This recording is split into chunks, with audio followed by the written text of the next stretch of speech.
नमस्कार छात्र छात्राओं। तृतीय वर्ष कला के द्वितीय प्रश्न पत्र राजस्थान के भूगोल की कक्षा में आप सभी का स्वागत है। राजस्थान के भूगोल की पहली कक्षा के अंदर हमने जो चर्चा की थी वो जनसंख्या पर चर्चा की थी। आज उसी चर्चा को आगे बढ़ाते हुए हम जनसंख्या की वृद्धि और जनसंख्या में लिंगानुपात पर चर्चा करेंगे। इसी चीज को हम आज आगे बढ़ा रहे हैं। आप जैसा जानते हैं कि देश के अंदर 1981 से 1881 से जनगणना प्रारंभ हुई थी और 1881 के बाद लगातार राजस्थान अपनी जनसंख्या लगातार गणना कर रहा है। 1911 से 21 का वह दशक था जब पूरे देश के अंदर महामारी की वजह से, सूखे और अकाल की वजह से नकारात्मक जनसंख्या वृद्धि दर दर्ज की गई। उसी समय राजस्थान में भी नकारात्मक वृद्धि दर दर्ज की गई। उसके पश्चात से कभी भी राजस्थान में नकारात्मक वृद्धि दर नहीं दर्ज की गई और लगातार राजस्थान की वृद्धि दर सकारात्मक रही।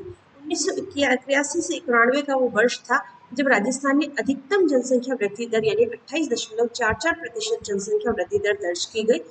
उसके बाद 1991 से 2001 के वर्ष में भी हमारी जनसंख्या वृद्धि दर 28% ही बनी रही। अब ऐसी स्थिति के अंदर राजस्थान की जो वृद्धि दर थी वो देश के औसत से लगातार ऊपर बनी रही। 2001 से 11 के दशक के अंदर जब देश की औसत वृद्धि दर मात्र 17.7% थी, तब राजस्थान की वृद्धि दर 21.3% रही। ऐसी स्थिति में राजस्थान की वृद्धि देश के औसत से लगातार ऊपर बनी रही और उच्च वृद्धि दर के कारण राजस्थान में जनसंख्या निरंतर बढ़ती चली गई। हम ये अगर इसको दशकवार अगर इसकी गणना करें तो जो प्रथम 60 दशक थे इस शताब्दी के, जो प्रथम 60 दशक थे पिछली शताब्दी के, उसमें मात्र 98 लाख लगभग 1 करोड़ जनसंख्या दर्ज की गई वृद्धि, यानी 1 करोड़ लोग ऐड हुए, 1 करोड़ लोगों का वृद्धि हुई। जबकि 2001 से 11 के इकलौते दशक के अंदर ही हमारी जो वृद्धि थी वो 120 लाख की थी, यानी 1 करोड़ 20 लाख की थी। 1 करोड़ हमें 60 साल बढ़ने में 60 साल लगे, परंतु हमें 1.25 करोड़ बढ़ने में सिर्फ 10 साल लगे। तो आप सोच सकते हैं कि किस दर से हम वृद्धि कर रहे हैं। अब इस रिकॉर्ड जो वृद्धि जो की जा रही है, जो देश के औसत से ज्यादा है, इस रिकॉर्ड वृद्धि में भी पूरे राज्य में वृद्धि एक जैसी नहीं हो रही है। राजस्थान के अंदर भी वृद्धि की दर अलग अलग है। सबसे अधिक जो वृद्धि दर्ज की गई है वो बाड़मेर में दर्ज की गई है, जो 32.5% बाड़मेर में 2001 से 11 के बीच में वृद्धि दर्ज। बाड़मेर जैसलमेर वो जिले हैं जिन्हें न्यूनतम जनसंख्या के जिले माने जाते हैं और जहां पर जनसंख्या शुरू से ही बहुत ही कम रही है, परंतु अंतर्राष्ट्रीय सीमा के निकट होने, पर्यटन का विकास होने और साथ में ही कृषि का विकास होने, सिंचाई के द्वारा कृषि का विकास होने के कारण यहाँ पर जनसंख्या निरंतर बढ़ती जा रही है और उसका औसत राज्य में सबसे ज्यादा है। बाड़मेर के बाद नंबर आता है जैसलमेर का, जहां लगभग 31.8 यानी लगभग 25% की जनसंख्या वृद्धि दर्ज की गई, जो कि राज्य के औसत से बहुत ज्यादा था। राज्य का औसत 21.3 है। अब इन सीमावर्ती जिलों में जो तीव्र जनसंख्या वृद्धि दर्ज की गई है उसका महत्वपूर्ण कारण ही वहां पर इंदिरा गांधी कैनाल के द्वारा सिंचाई का विकास होना, अंतर्राष्ट्रीय सीमा से उनकी निकटता और पर्यटन का विकास ही रहा है। जैसलमेर के बाद जोधपुर तीसरे स्थान पर, जयपुर जो कि हमारा राजधानी जिला है चौथे स्थान पर, और बांसवाड़ा, जालौर और डूंगरपुर अगले चौथे, पांचवें और छठे स्थान पर रहे हैं। ये बांसवाड़ा, डूंगरपुर और जालौर भी अप्रत्याशित रूप से जनजातीय जिले होने के कारण अप्रत्याशित इन्होंने जनसंख्या वृद्धि दर्ज की है और इनमें तेजी से जनसंख्या वृद्धि होती जा रही है। जहाँ न्यूनतम जनसंख्या की वृद्धि हुई है वो जिले हैं गंगानगर, जहाँ सिर्फ 10% और झुंझुनू जहाँ 11.7% जनसंख्या की वृद्धि हुई है। परंतु इसका यह कारण नहीं है कि यहाँ पर जनसंख्या वृद्धि नहीं हुई है, यहाँ से पलायन भी बहुत ज्यादा हुआ है। बाहर की तरफ पलायन करने वालों की संख्या भी यहाँ से बहुत ज्यादा है, इसलिए वृद्धि दर कुछ कम नजर आती है। नगरीय जनसंख्या की जो वृद्धि है, जो सर्वाधिक नगरीय जनसंख्या वृद्धि करने वाला जिला है वो देश में राज्य में अलवर है। नगरीय जनसंख्या में सबसे कम वृद्धि डूंगरपुर जिले के अंदर हुई है, जहाँ सबसे कम नगरीय जनसंख्या बढ़ी है। कुल जनसंख्या में नगरीय जनसंख्या का सबसे ज्यादा प्रतिशत कोटा में है, जहाँ कुल जनसंख्या का 60% नगरीय है। तो सबसे ज्यादा नगरीकरण कोटा में है और जनसंख्या में नगरीय जनसंख्या की वृद्धि दर सबसे ज्यादा अलवर में देखने को मिलती है।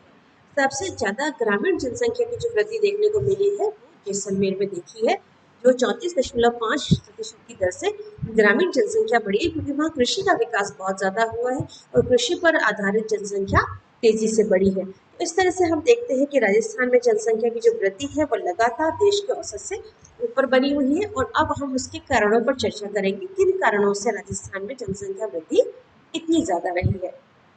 तो जो कारण हमारे पास आते हैं, वो सबसे पहला कारण उनमें आता है बाल विवाह। राजस्थान उन जिलों में है जहाँ और देश के औसत से कम शिक्षा का स्तर है और जनजाति और आदिवासी जनसंख्या, अनुसूचित जाति जनसंख्या का प्रतिशत देश के औसत से बहुत ज़्यादा है, जिसकी चर्चा हम पिछली कक्षा में कर चुके हैं। ऐसी स्थिति में यहाँ पर अशिक्षा और सामाजिक कुरीतियों का बोलबाला है और बाल विवाह जैसी कुरीति भी राजस्थान में ग्रामीण परिवेश में विशेषकर बहुत बड़े पैमाने पर आज भी फैली हुई है। आखातीज के अवसर पर बड़े पैमाने पर आज भी बाल विवाह होते हैं और बाल विवाह के कारण जनसंख्या वृद्धि का दबाव बढ़ता ही चला जाता है। शिक्षा का औसत भी देश के औसत से कम है और महिला शिक्षा का औसत भी कम है, जिसके कारण आपको जनसंख्या वृद्धि दिख जाती है। आर्थिक पिछड़ेपन का कारण भी है, ग्रामीण जनसंख्या अधिक है और औद्योगिकरण और नगरीकरण का अभाव है। ऐसी स्थिति में ग्रामीण जनसंख्या में वृद्धि दर की प्रवृत्ति बहुत ज़्यादा देखने को मिलती है। और सारे देश के साथ जो समस्या है वो तो है ही, उसमें जलवायु है, संयुक्त परिवार की प्रथा भारतीय परंपरा के अनुसार बनी हुई है, गरीबी, बेरोजगारी और पलायन, ये सारी समस्या हमें देखने को मिलती है, जिससे हमारा जीवन स्तर नीचा है और जनसंख्या वृद्धि दर ऊंची बनी हुई है। अब हम इसके बाद जो एक दूसरी समस्या जो राजस्थान में बहुत विकराल रूप दिखती जा रही है, वो है लिंगानुपात। छात्र छात्राओं, लिंगानुपात का अर्थ होता है 1000 पुरुषों पर स्त्रियों की संख्या।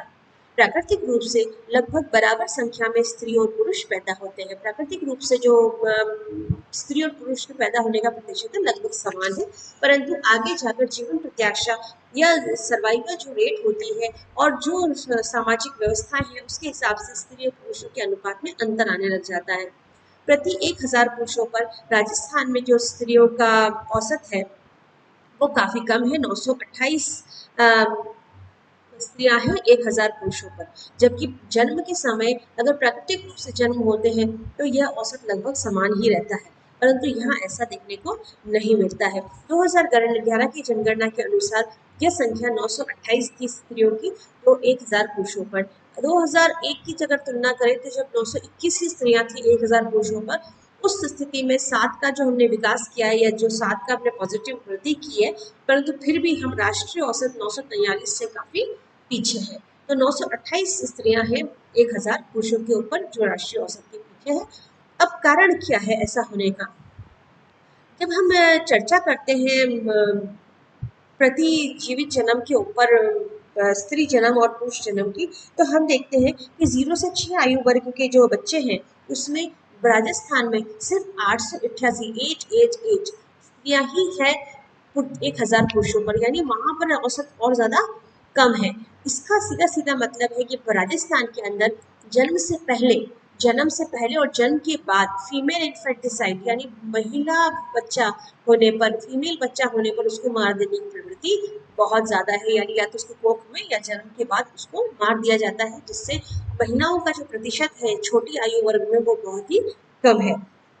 अब ये जो निम्न आयु वर्ग के अंदर जो सबसे अधिक आपको कन्याओं का अनुपात 934 मिलता है वो बांसवाड़ा में मिलता है, जो सबसे ज़्यादा है। और जो न्यूनतम आपको मिलता है वो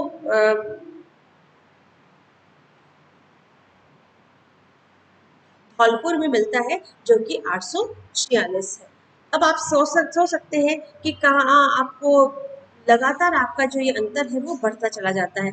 न्यूनतम लिंगानुपात जिले में जो सबसे अधिक अच्छा लिंगानुपात मिलता है वो डूंगरपुर में 994 मिलता है, राजसमंद में 990 मिलता है और पाली में 987 मिलता है और प्रतापगढ़ में 983 मिलता है। जो आदिवासी जिले हैं उनमें लिंगानुपात बहुत अच्छा मिलता है, परंतु जो गैर आदिवासी जिले हैं जैसे धौलपुर 846, जैसलमेर 852 और करौली 861 और भरतपुर 880, गैर आदिवासी जिलों में बहुत ज़्यादा स्त्रियों का अनुपात कम है।